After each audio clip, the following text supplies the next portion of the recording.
우리가 시험을 치고 채점을 할 때 내가 어떤 문제에 대해서 2번을 정답으로 골랐어요. 근데 답안지에서 1번이라네? 근데 진짜 정답은 2번이야. 그러면 당연하게 다른 문제도 정답이 아닐 수 있겠다. 확인을 해봐야겠다라고 생각하는 게 진짜 자연스러운 거 아닌가요?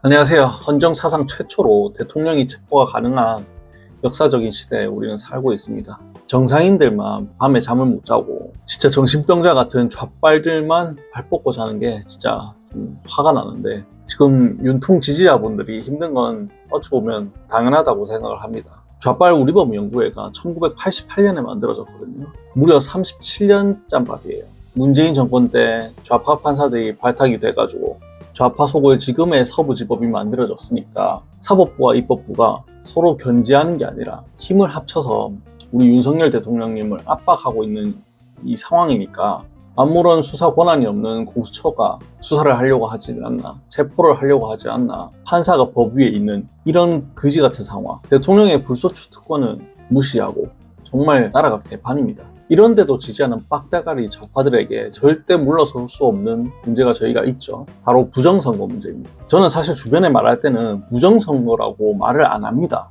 왜냐? 이 좌파 새끼들이 특징 책임을 다 우리 우파한테 떠넘기기 때문에 저는 안 합니다. 얘네가 오히려 좋아해요. 부정선거의 증거를 가지고 와라. 우리가 아는 잘못된 투표지들, 이런 것들 증거를 제시하잖아요. 그러면 부정선거 그 단어로 부정선거 판결 다 나왔지 않냐, 증거가 부족하다고 이제를 한단 말이에요. 일단 대법관이 선관위 겸임인 게 일단 말이 안 되죠. 자기가 자기 죄를 실토하고 처벌까지 한다? 이건 무조건 썩을 수밖에 없는 구조고, 만에 하나 부정선거가 아니라고 치더라도 선관위의 시스템 허점이나 문제가 많다는 거 우린 다 인정을 하잖아요. 근데 그 사람들도 인정을 해야 되는데, 부정선거 음모론이라고 하는 사람들은 진짜 대한민국 사람이 맞나, 제정신이 아닌가 하는 생각밖에 저는 솔직히 안 듭니다. 우리가 시험을 치고 채점을 할 때 내가 어떤 문제에 대해서 2번을 정답으로 골랐어요. 근데 답안지에서 1번이라네? 근데 진짜 정답은 2번이야. 그러면 당연하게 다른 문제도 정답이 아닐 수 있겠다. 확인을 해봐야겠다라고 생각하는 게 진짜 자연스러운 거 아닌가요? 니들이 감사를 거부하고 부정선거라는 말만 해도 처벌을 하겠다고 하고 있으니까 일반 시민 입장에서는 더 의구심이 들고 부정선거 의심이 드는 거 아닙니까? 의혹이 생기면 그거를 해소하고 신뢰를 얻으려고 하는 게 국가기관이어야 되는데, 은행에서도 이론이 안 맞으면 난리가 나는데 우리의 가장 중요한 투표권이 왜 선관위에 대해서는 전 국민의 반은 부정을 하고 있는지 저는 도대체가 이해가 안 됩니다. 최근에 전한길 강사님이 소신 발언을 해주셨죠. 정말 감사한 일인데 다 옳은 말씀을 하셨습니다. 제가 봐도. 근데 좌파들이 이 전한길 강사님의 발언에 대해서 뭐라고 선동을 하냐 한번 보시죠. 매우 유명한 일타 강사 전한길 강사. 이 전한길 강사는 굉장히 유명세도 있는 사람이고, 네. 그리고 나름대로 얼마나 똑똑하겠습니까? 네. 돈도 잘 벌고.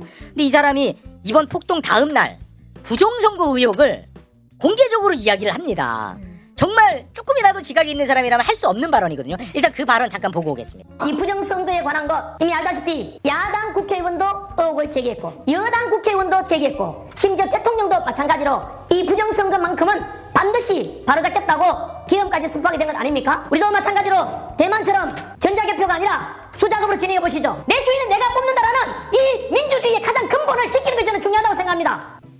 자, 일단은 논평에 앞서서 하나 팩트체크하고 갑니다. 네. 대한민국은 수개표 방식으로 하고 있습니다. 그러니까요. 저 가짜뉴스입니다. 완벽한 가짜뉴스야. 우리나라는 다 수개표 방식으로 합니다. 저렇게 네. 똑똑하고 배운 사람이 근데 왜 가짜뉴스를 가지고 얘기를 그러니까 저 사람이 가짜뉴스에 뭐 노출이 된 건지. 수개표는 전한길 선생님도 하는 거 아시죠?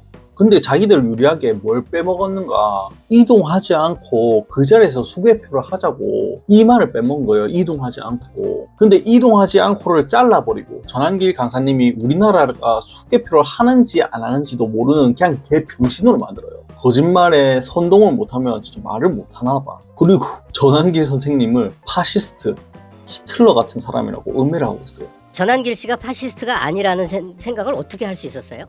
그래도 와, 이제 좀 진실에 가까워져 가고 있는지 스카이데일리에서 중국 국적자 99명을 잡았다고 보도를 한 적이 있죠. 이에 선관위가 허위 보도로 고소까지 한 상황이긴 하지만 몇 시간 전에 이제 선관위가 답해야 한다라며 기사가 나왔습니다. 선관위는 일단 못 믿겠고 스카이데일리 기사를 저는 개인적으로 더 믿고 싶고요. 중국 국적자 99명의 선거 여론조사 개입 사실이 밝혀지길 간절히 빕니다. 서부지법 사태로 힘이 좀 약해진 것 같은데 안전이 최우선이고 분열되지 않고 희망을 잃지 않았으면 좋겠습니다. 영상 봐주셔서 감사합니다. 즐거운 하루 되세요.